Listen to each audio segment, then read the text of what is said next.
दुनिया भर के उपाय कर लिए, इंस्टाग्राम और यूट्यूब को पूरा छान लिया और तरह तरह की हजारों किताबें पढ़ ली, लेकिन कोई भी उपाय काम नहीं करते। तो इसका क्या राज है? अगर ये आप जानना चाहते हैं तो आज का वीडियो आपके लिए ही है। तो ये समझिए कि कोई भी आप रील देखो, कोई वीडियो देखो, कुछ भी करो, आप कभी भी पूरी तरीके से उसमें से ज्ञान प्राप्त नहीं कर सकते। तो रेमेडी जो भी वो बता रहे हैं वो हमेशा आधी अधूरी ही होगी। इसका रीजन ये है कि वो सब लोग आपकी कुंडली नहीं जानते। जो भी उपाय आपकी कुंडली को देखे बगैर बताया जाएगा वो उपाय काम नहीं करेगा। उसके बाद अगली चीज ये आती है कि लोगों को ऐसा लगता है कि मुझे तो अपनी कुंडली पता है, मैंने बहुत वीडियोस देखे हैं, आई नो एवरीथिंग अबाउट कुंडली। लेकिन यू डोंट नो एनीथिंग, क्योंकि जब तक आप कोर्स नहीं करते, कोई 3-4 कोर्स नहीं करते और आप काफी सारे केस स्टडीज नहीं करते, तब तक आपको एस्ट्रोलॉजी नहीं आती है। ना ही आपको वास्तुशास्त्र आता है और ना ही आपको न्यूमरोलॉजी आती है। आप सिर्फ वीडियो देखकर यहाँ वहां से कुछ टर्मिनोलॉजी सीख गए हैं, कुछ फंडामेंटल्स के बारे में आपको पता चल गया है, which is a good thing, लेकिन it is not enough to do something about it. यानी कि देखो, ऐसा है कि कोई डॉक्टर होता है, डॉक्टर के साथ जो है नर्स होती है, कंपाउंडर होता है, तो वो भी डॉक्टर को रोज देख देख के, सुन सुन के बहुत कुछ सीख जाते हैं, लेकिन उसकी वजह से वो डॉक्टर नहीं बन जाते। तो ये हमेशा याद रखना जरूरी है कि अपने मन से और यहाँ वहां से आधी अधूरी ज्ञान जो है, आधी अधूरी बातें और ज्ञान लेकर अगर आप कुछ करते हैं तो उससे नुकसान ही होगा। जो अभिमन्यु की हालत हुई थी महाभारत में कि हम चक्रव्यूह का भेदन तो करेंगे लेकिन निकलना पता नहीं है, तो उसकी जो हालत हुई थी वैसी ही हालत आपकी हो जाएगी। तो रेमेडीज कभी भी आपकी कुंडली को देखकर ही होने चाहिए, और जरूरी है कि कोई प्रोफेशनल एस्ट्रोलॉजर जिसको अच्छा एक्सपीरियंस हो वही आपकी कुंडली देखकर आपको उपाय बताए। तीसरी चीज यह है कि लोग हर तरह के उपाय को मिक्स कर देते हैं। दुनिया भर के उपाय इकट्ठे साथ में चल रहे होते हैं और इसलिए फिर कुछ भी नहीं होता है, या तो फिर केओस हो जाता है कि कुछ काम हो भी रहे हैं, दूसरे काम बिगड़ने लगते हैं, मतलब वो जो है बैलेंस बन नहीं पाता है। तो ऐसा क्यों होता है? क्योंकि आपको लगता है कि ये कोई भगवान की चीज है, तो मैं जितने मर्जी जो मर्जी भगवान की पूजा कर लूं, कितनी भी पूजा कर लूं, कितने ही उपाय कर लूं, सब एक साथ पहन लूंगा, मैं सारी अंगूठियां पहन लूंगा, सारे भगवानों की पूजा कर लूंगा और मैं सारे गुरुओं की पूजा भी कर लूंगा और बहुत पूजा करने की वजह से मुझे फायदा हो जाएगा। तो ऐसा नहीं होगा। आप ये समझिए, आप अपने जो है एनर्जीज के साथ और अपने प्रारब्ध कर्म के साथ खेल रहे हैं। और अगर आप ऐसा समझिए कि आपकी कुंडली जो है एक स्विच बोर्ड है, ठीक है, अगर आपने सारे के सारे स्विच एक साथ ऑन कर दिए तो उससे आपको डिजायर्ड रिजल्ट मिले इसकी कोई गारंटी नहीं है, और अगर मिल भी जाता है तो उसके साथ बहुत सारे साइड इफेक्ट्स भी होते हैं। तो आपको यह समझना है कि कोई भी ग्रह जो होता है, कोई भी ग्रह पूरी तरह पॉजिटिव या नेगेटिव नहीं होता है। एक प्लैनेट जो आपको एक एरिया ऑफ लाइफ में पॉजिटिव रिजल्ट दे रहा है, हो सकता है वही प्लैनेट दूसरे एरिया में खराब रिजल्ट दे। तो इसीलिए जब रेमेडीज बताए जाते हैं तो ये बहुत इंपॉर्टेंट होता है टू अंडरस्टैंड कि कौन सा प्लैनेट आपके लिए काम करेगा, कब करेगा, उसका टाइमिंग भी बहुत इंपॉर्टेंट है। कई बार ऐसा होता है कि लोग शांति पे शांति कराए जा रहे हैं, जाप पे जाप कराए जा रहे हैं, लाखों लाखों जाप कर रहे हैं, लेकिन वो जो प्लैनेट है वो अभी इस वक्त पे आपको जो है कितने ही आप उपाय कर लो, आपको रिजल्ट नहीं देने वाला है। उसका अभी टाइम आया ही नहीं है और आप उसके सामने जो है अपना टाइम बर्बाद कर रहे हो, पैसा बर्बाद कर रहे हो। तो टाइमिंग सही होनी चाहिए। आप किस चीज के लिए कर रहे हैं, आपका ऑब्जेक्टिव, आपका गोल क्या है, वो समझते हुए आपको सिलेक्ट करना होगा कि किस प्लैनेट या किस चीज की रेमेडी करनी है। और फिर आपको यह पता होना चाहिए कि कैसे, कब, कितना, कहां, क्या करना है। और उसके साथ कुछ परहेज होते हैं कि जब आप ये करेंगे उस वक्त आपको ये नहीं करना, ये नहीं करना, ये नहीं करना। तो वो भी बहुत ज्यादा इंपॉर्टेंट है। और लोगों को लगता है कि मैं वेजिटेरियन हूं, मैं शराब नहीं पीता, मैं सिगरेट नहीं पीता, तो मैं तो सारे परहेज वैसे भी चल रहे हैं मेरे। तो ये जेनेरिक पर जो है जेनेरिक परहेज होते हैं, और जरूरी नहीं है कि ये परहेज आपको करने की आवश्यकता भी हो, क्योंकि जिसका शनि अच्छा हो जरूरी नहीं है उसके लिए शराब खराब हो। तो हमें नहीं पता कि एग्जैक्टली किसके लिए कौन सी चीज परहेज के तौर पर जरूरी है या नहीं है। तो जो जेनेरिक परहेज हैं, जो हमें कल्चरली बताए जाते हैं, उनका एस्ट्रोलॉजी में कोई स्थान नहीं है। एस्ट्रोलॉजी में जब हम बात करते हैं तो हो सकता है कि आप दो अलग अलग डेइटीज की पूजा कर रहे हैं और वो दोनों ही कॉन्ट्राडिक्टिंग है।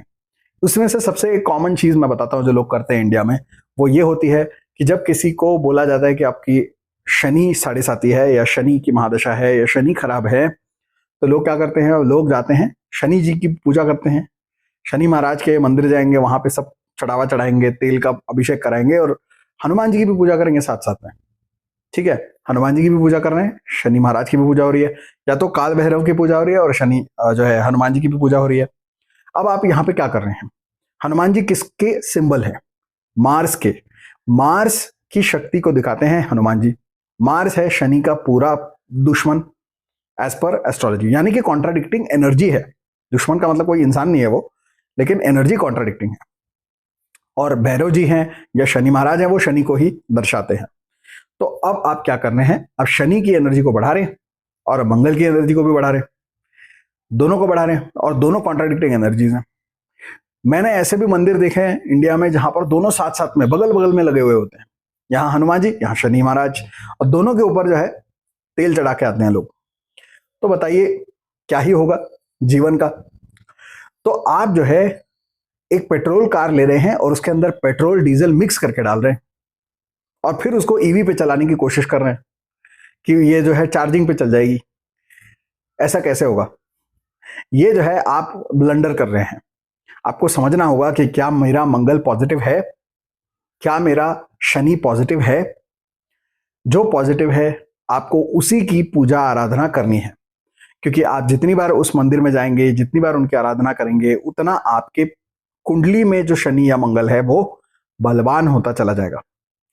उसके आगे फिर ये समझना पड़ेगा कि जो आपका शनि और मंगल है चार्ट में, वो पूरी तरीके से पॉजिटिव है भी कि नहीं है। कई बार ऐसा होता है कि हर ग्रह, ज्यादातर ग्रह जो होते हैं वो मिश्र प्रभाव देते हैं, यानी कि वो यहाँ तो प्रोफेशन में अच्छे रिजल्ट दे रहे हैं, लेकिन शादी आपकी वैवाहिक जीवन को खराब कर रहे हैं, और आप जो है दे दनादन उसको बूस्ट करने में लगे हुए हैं।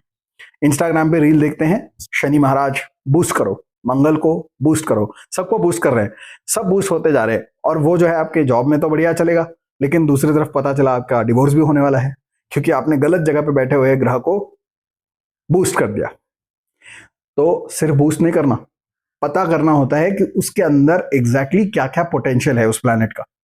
फिर हम उसको फिल्टर आउट भी करना पड़ता है कि उस प्लैनेट की मुझे एनर्जी चाहिए, लेकिन किस एरिया में चाहिए, उस पर्टिकुलर एरिया में ही मुझे उसकी एनर्जी चाहिए, उसके दूसरे तरफ मुझे उसका नुकसान जो देने वाला है वो नहीं चाहिए। तो उसके प्रिवेंशन के लिए अलग से रेमेडी बतानी पड़ती है। कई बार होता है कि उसको बैलेंस आउट करने के लिए कोई दूसरी तीसरी रेमेडी बतानी पड़ती है कि वो काउंटर बैलेंस हो जाए। तो इस प्रकार से रेमेडीज बताई जाती हैं। रेमेडीज सुनने में, बताने में बहुत आसान लगते हैं कि हाँ ठीक है, ये पढ़ लो, ये सुन लो, ये पहन लो, ये फला फला कुछ कर दो, ये यंत्र लगा दो। जितना ये सुनने में आसान लगता है उतना ये आसान होता नहीं है। उसके पीछे बहुत सारी थॉट प्रोसेस चलती है और चलनी चाहिए, जो बहुत सारे एस्ट्रोलॉजर लगाते भी नहीं है, क्योंकि आजकल इंस्टाग्राम पे आप भाई साहब तरह तरह के एस्ट्रोलॉजर हैं, जिनमें फैंसी ड्रेस कंपटीशन, फिर एक जो है मैडम है कोई, वो तो बड़ा अश्लील सा हुलिया बना के बैठती हैं और एस्ट्रोलॉजी बताती है, और वहां पे बहुत सारे जो है जो है लौंडे लपाटे पहुंच जाते हैं। वो उनका ध्यान एस्ट्रोलॉजी पे कम और वो मैडम पे ज्यादा है। खैर, तो ऐसे ऐसे लोग हैं जो आपको एडवाइस दे रहे हैं। आप सोचिए कि ये सारे इतने सारे कंसिडरेशंस वो करते होंगे आपको कुछ बताने से पहले? सोचिए, नहीं करते। उनका काम है बस आपको झांसे में लेना और आपसे जितना हो सके उतना पैसा निकालना। उसके लिए वो दर्जनों उपाय आपको बता देते हैं, जिसका ना कोई सिर है ना पैर, बता देना है, क्योंकि उनको कमाना है माल। उनको इससे कोई लेना देना नहीं है कि आपको परिणाम मिलता है कि नहीं मिलता है। आपसे ले लिए 11,000, 21,000, 51,000, 5,000 जो भी लेते हैं, उसके बाद फिर वो दर्जनों उपाय बताओ, उपाय करने के अलग से पैसे बताओ, और उसके बाद फिर वो फुर गायब। उसके बाद ना कोई फोन उठाएगा ना कुछ। और कई बार तो ऐसा होता है कि लोग उन्हीं के झांसे में फंसते चले जाते हैं। तो आप सोचिए, पहले तो किसके पास जा रहे हैं? एस्ट्रोलॉजर का काम जो है बहुत सीरियस काम होता है। ये कोई फैंसी ड्रेस कॉम्पिटिशन नहीं है कि बड़े बड़े तिलक पहनो, मालाएं पहनो, ये करो। ये एस्ट्रोलॉजर का काम ही नहीं है। Astrology is a very serious thing. आपके सामने लोग अपने जीवन के बड़े बड़े राज खोल के आपके सामने बैठने वाले हैं, और आप उनको क्या बता रहे हैं? ये अलग अलग जो है कपड़े पहन के आपको उल्लू बनाने से क्या होगा? तो इससे कुछ होगा नहीं। शास्त्र बदनाम और ज्योतिष भी बदनाम, और आप कर रहे हैं अपना पैसा और टाइम खराब।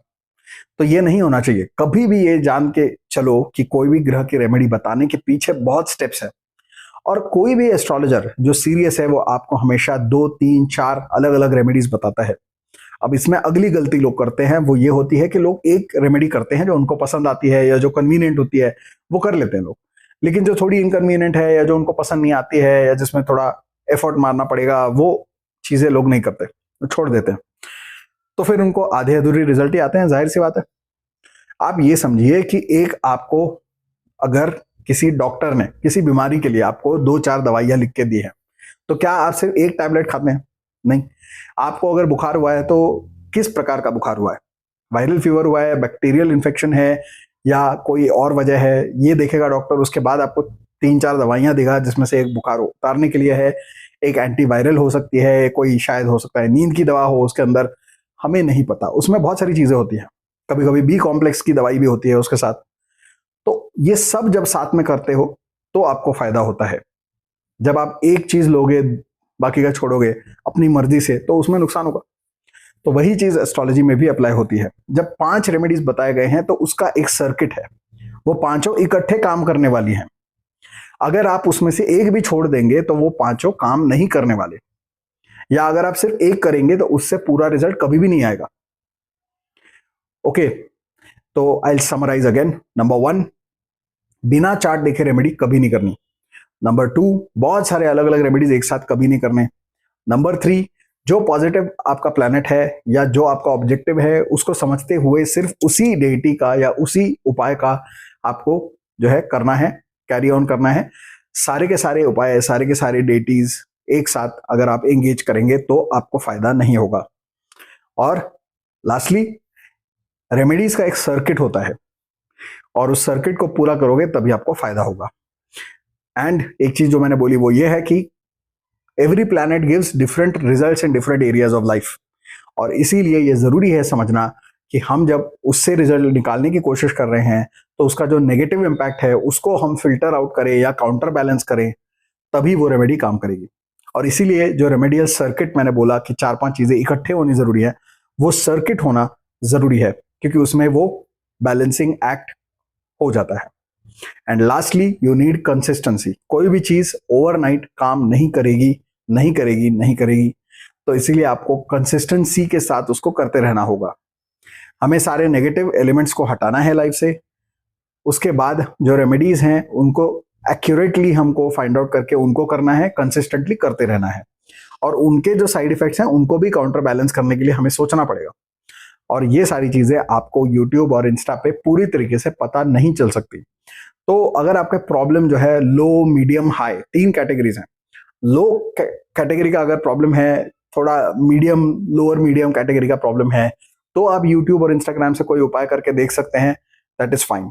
लेकिन अगर आप हायर मीडियम या वेरी हाई प्रॉब्लम में जा रहे हैं तो फिर उसमें आपको बिल्कुल भी इंस्टाग्राम और यूट्यूब पे रिलाई नहीं करना चाहिए। आपको सीधा जाना है एस्ट्रोलॉजर के पास और उनसे प्रॉपरली गाइडेंस आपको लेनी है, उसके बाद ही वो काम करेगा। ओके, तो इन बातों का ध्यान रखिए ताकि आप अपना टाइम, एनर्जी, पैसा बचाएं और एस्ट्रोलॉजी का पूरा आपको लाभ हो। जो भी रेमेडीज आप कर रहे हैं उनका आपको लाभ हो।